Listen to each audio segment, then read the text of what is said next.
Hello viewers, this is your SSK and today we have an interesting story from Chandamama and the name of the story is Fatty Vinayak. Fatty Vinayak was lying in the sun when his master Damodar spotted him. Now Damodar was a rich man of the village and rode a lovely white horse. They had that had he had a jar of oil too big to carry on his horse, so asking Fatty to take it home, he cantered off. Fatty loped along behind the steed. He could not take his eyes off the horse. What a splendid animal, he thought. How beautifully it canters. Oh, wouldn't it be fun to ride a horse just like that? So he asked his master how much the horse cost. Damodar replied seriously that he had got it for 500 rupees. If Fatty Vinayak had that amount of money on him, he would sell the horse to him. Fatty began to chew over this. He thought, my master will pay me 25 pice for carrying this jar. Then I will buy 2 eggs. Out of these eggs, I will get a cock and a hen. When the hen lays eggs, I will get more hens and therefore more eggs. More eggs means hens, and more hens means more eggs. So I will have lots of eggs to sell, and I will sell them all for 100 rupees.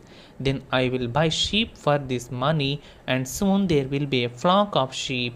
I will sell the flock of 500 rupees and buy that lovely horse. Then I will gallop like the wind.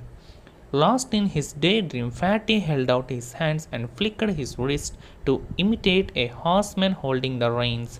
The jar slipped from his fingers and crashed on the ground with a big noise, and all the oil dribbled out.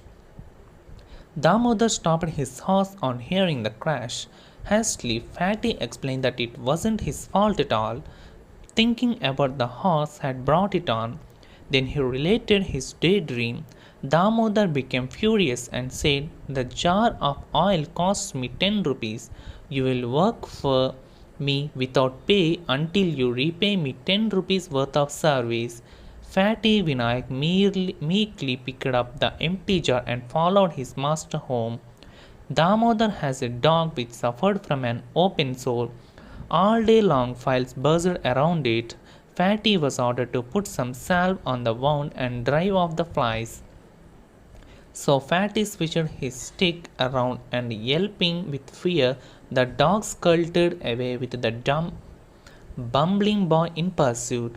Soon the street mongrels joined in and all ran a merry race far beyond the village. In the resulting confusion, Damodar's dog slipped away and doubled back to the house. Unaware of this, Fatty Vinayak ran on and got very angry at not finding his master dog, banged his stick on the head of the white mongrel, which fell down senseless. Then he stuffed the still living dog in a bag and went to his master, but on the way the white mongrel suffocated to death. Damodar was surprised to see the dead dog, and did not know what to make of Fatty's foolishness. So he said, "Look here, you idiot, this is not my dog, this is somebody else, and it's dead alright. We must bury it secretly. I will go off and dig a hole in the garden to bury it. Wrap this dog up in a blanket and bring it to me." Vinayak wrapped up the dead animal in a blanket and took it up to the garden. But when he unrolled the blanket, there was no dog in it, for the simple reason that it had fallen out on the way. His master scolded him and said, "You fat fool, the dog must have dropped on the road. Go, find it." Fatty Vinayak searched for the dog high and low, but without any luck. At last he turned into his master's house and saw their own dog sleeping peacefully on the ground.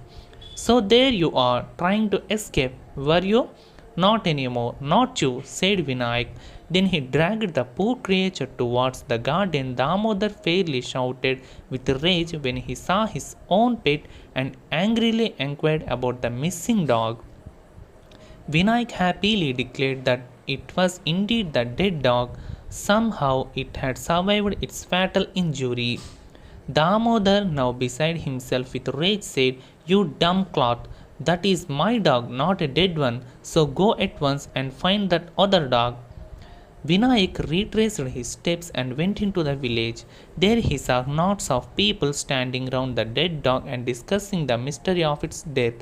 Fatty Vinayak shouted with joy when he saw the dead dog. So here you are. My master is waiting for to bury you in the garden. Come along, he said and began to lift it. Then everyone crowded round asking questions and the whole story was out. So Damodar had to pay the owner of the dead animal for his loss. But he was so ashamed and angry at being found out that he dismissed Vinayak from his service with these words: Why, you wretch! Damodar spluttered, get away from my sight. I was a fool to employ you. Vinayak replied, But I can't leave. I must work for the 10 rupees you have lost because of me. When I finish my work, I will take the 25 paisa from you. Then I will leave. Damodar quickly dug in his pocket and taking out a 25 paisa bit, gave it to Vinayak. Here is your money, you fat fool. Don't you dare show your face around my house again. You understand? Now be off. Fatty Vinayak returned home richer in foolishness and wealth.